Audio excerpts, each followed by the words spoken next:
Hi, Raj. Welcome to another episode of the Goodman Podcast.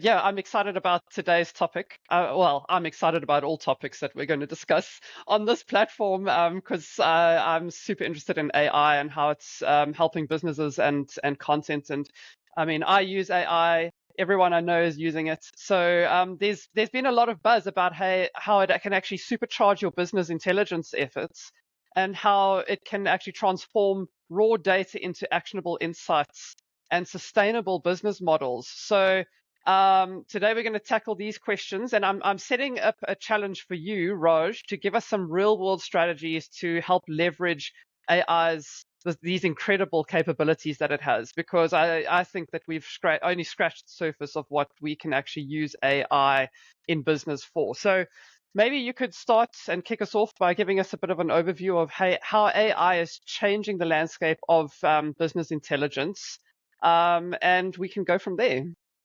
Yeah, sounds great. I was going to say that actually AI has kind of come to rescue quite a bit. In fact, when I was first studying AI, my mother thought that AI was the study of aliens, which obviously is not true. So, I'm just happy that it's actually I'm helping humanity a bit more than just finding aliens for us. So, glad that I can add some value today. But yeah, jumping the topic about business and AI, I feel AI is going to open a huge opportunity for all of us in business, especially if you're already using AI in our workflows. I feel one of the biggest use cases of AI is to use this intelligence feature to find patterns, to give us answers for problems which have been solved before. It can find that answer and can provide that respond to a question in a way which makes a lot of sense. So let me give you an example. If, for instance, we have a company which has, say, several offices or maybe even just one office, and where typically we would have used, say, intranet. So there's Bob who wants to find out the answer to a particular question. For example, how do you do expenses? Now, typically that question would have gone to the office manager, the PA, and the same answer. Well, Bob, is the same answer. This is the form, fill it in, get it done with. And actually, would it not be awesome just to compile all those questions into one simplified AI box, which is attached to the intranet, which stays internally? And it can answer the questions you might have around expense management, how to do expenses. You can query it further. And if it exhausts all the questions, then it goes to the office manager. That will relieve that person of maybe 95% of the issues. And that's so powerful. I feel today AI can do some of those mundane tasks can be taken care of by AI. That's just one example. I can go on and on about other mundane things which can be removed completely. But I think let's start with that. Megan, does that answer your initial question? Yes, I mean we're talking about streamlining internal processes, but obviously you can use AI to understand external factors like market dynamics and challenges that customers are facing as well. So, what's kind of besides the internal streamlining of processes and making information more available to your staff, um, how can companies use AI to create a competitive advantage in the macro environment? Awesome question. So the first thing I'll say is that AI has enormous capabilities in analyzing trends. And this is possibly the biggest advantage of AI. It's full focus on intelligence finding. So how does it do that? Well, AI has a lot of data within it. It has understands the different neural networks and understands where are the challenges. To get the data out or to get some intelligent output from it, what you require to do is to feed it with what information we have today within our business. Stuff which is proprietary, for example, with some stuff which is something only we know, maybe our secret sauce. So you put that into a tool, a AI tool, and then what we can do is we can find trends in the market. So let me give you an example. When we're looking to kind of understand and build the next technology within the company, we first figure out what is, for example, our 3-4 years pattern of sales within, say, Goodman Lantern. We then take out the data of what is our secret sauce, what makes us different, what do customers talk about us, why do they think we are better as a supplier than other companies. That we find out from our NPS scores, for example, and then we take the trends in the market that which you can buy that data off multiple sources. Now imagine if you combine all these three things together, you suddenly understand the future perception of the market, what is your internal strength and your internal trends. Put them together. Now AI can mash up a output for you, which is so powerful, telling you for your business what is awesome, what can help you grow. And this kind of analysis can be done by any organization. What you require is internal data, your secret sauce, and external factors as well. Okay, now you've mentioned tools. Now, kind of in the kind of public consciousness are tools like Chat GPT and Midjourney, and those are kind of more your generative AI for content creation. So when you're speaking about looking at market trends and combining data from disparate sources, you're not necessarily talking about generative AI. What sort of tools can people rely on? I mean, are there free tools? Are there paid versions that have free versions available for people to kind of play around with to get a feel for them? Where do you find these tools that you're speaking about? The great news is, Megan, that these tools we use today for generating content can also do the analysis as well. So actually, ChatGPT is a great example. You can actually use ChatGPT today to do analysis for you. The only warning I will kind of give is that you might not want to put your proprietary information into ChatGPT. And for that, they've launched a new version where you can put your proprietary data separately, and then that's not tapped into later on. There's a new function of ChatGPT for corporates and for enterprise level organizations. But I would say a starting point is ChatGPT, is Perplexity, is Anthropic, because these tools can do that. Now, it's important to mention that Perplexity is more for research purposes, so maybe for trend finding, you can use it for Mm. that. I would say ChatGPT 4 is very good for finding better trends. I would say Anthropic is between 3.5, ChatGPT 3.5 and 4 today. But again, all these things are very topical. Today we're talking about these numbers, ChatGPT 3.5, 4. Tomorrow we have version 5. Then there's different kind of challenges, different kind of opportunity. So it's all very topical. And again, it's important to keep on top of these different trends which are happening as well. Overall, what I'll say is Yeah, that yeah. tools we have I today mean, publicly is good enough. yeah. I mean, these things are developing at such a fast pace. I mean, when ChatGPT was launched in November last year, 2022, and we're already sitting on GPT-4, and I believe that the patent for GPT-5 has been granted. So, I mean, these things are developing at such a pace. But now there are still businesses, obviously, who are unaware of AI's capabilities. How do they start the adoption process? And maybe you could share some tips for getting started with AI and ensuring its successful integration in the long term.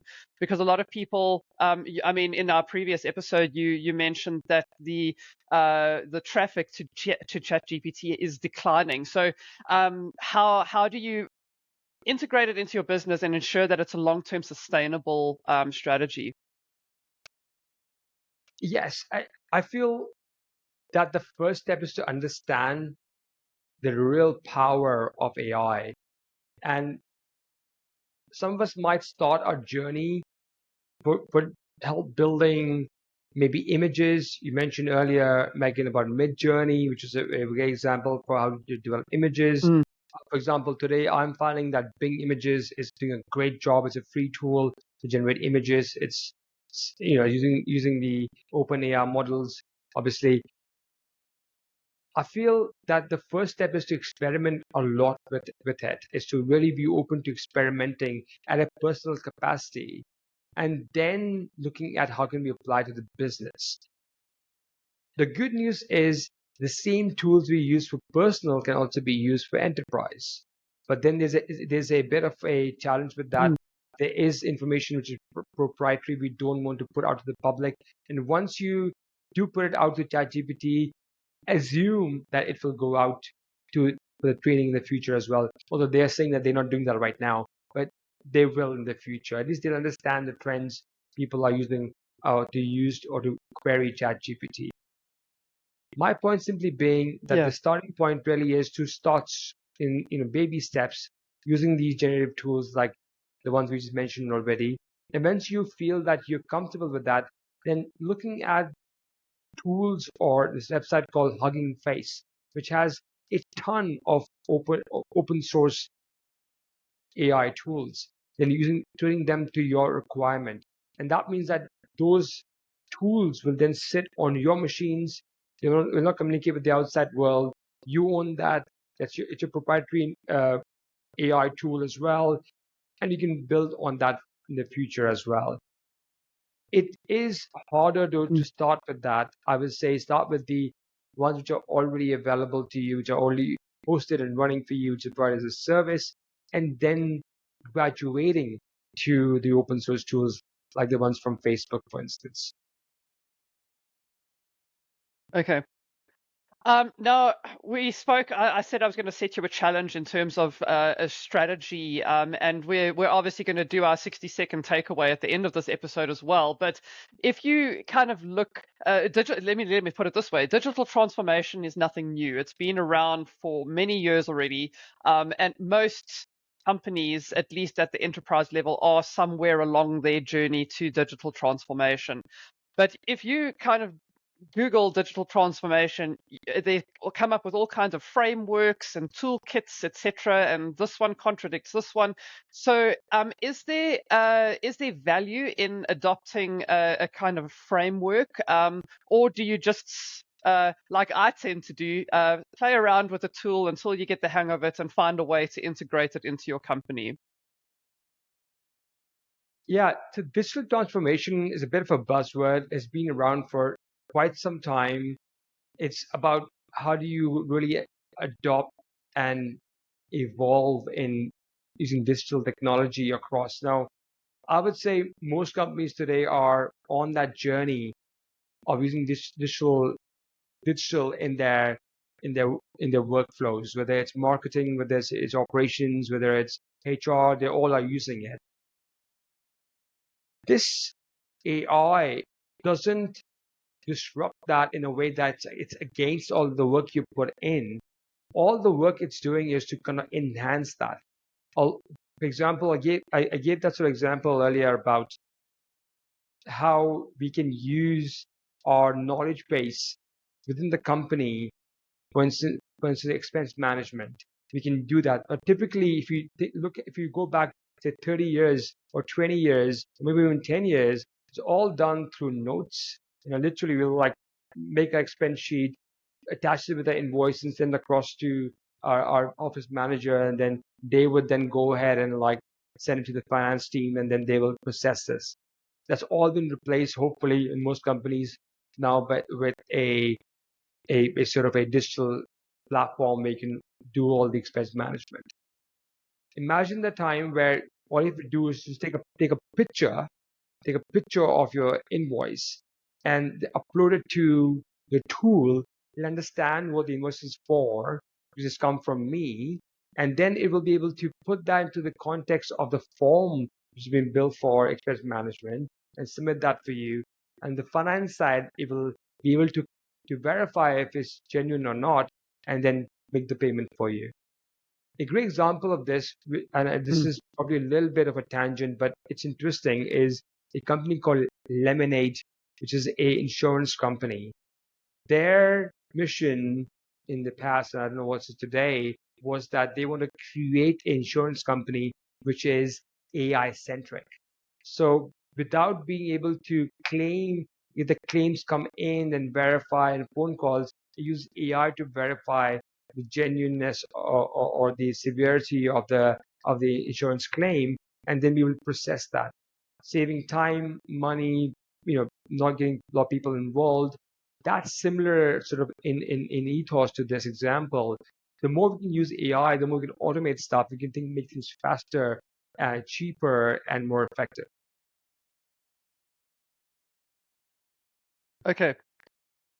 We actually in South Africa have a similar insurance company called Pineapple. I don't know what it is with foodstuffs and insurance companies at the moment, but yeah, it's also kind of all AI driven. Yeah. Anyway, random, pointless fact for you. So looking at what we've discussed, your 60-second takeaway, what do you have a practical action point that listeners can take away from today's episode to start integrating AI into their business strategy? Sure thing. Number one is baby steps. Start with implementing AI in our own lives first. Try to see where we can use AI. Try to use the different forms of AI, whether it's calculation, whether it's generative AI, whether it's analysis. That's the first thing. Number two, instead of going to these open source tools today on Hugging Face or using Llama from Facebook, I would say start with Chat GPT like tools which are hosted for you, which are well documented for you. Number three, if you're worried about your data being proprietary within your company, use the latest version of OpenAI where they have a proprietary part of the information, and then embark on this journey of open source AI tools. Number four, the most important reason why you're doing this is to become more effective, to be more efficient, to save time and money. So use that as a way to have a proper strategy behind AI. Let's experiment initially, but then have a strategy and a path for our journey through AI. Without that, I feel we won't achieve the end goal and be able to spend that money and get approvals from our CFOs and other managers as well. Perfect. Thanks so much, Raj. And yeah, I'd like to maybe just shout out to the listeners if they have implemented any of the takeaways, or if they have any feedback on what we've discussed, pop it in the comments or reach out to Goodman Lantern. I mean, we're always interested to know what the topical issues of the day are and what people are struggling with, so that we can have those discussions. But yeah, thanks again for taking the time, Raj, and I'm looking forward to recording the next one with you. Likewise, Megan. Thanks for the lovely questions, and really good to have you. Good to have you and see you again. Yeah, see you next time. See you then.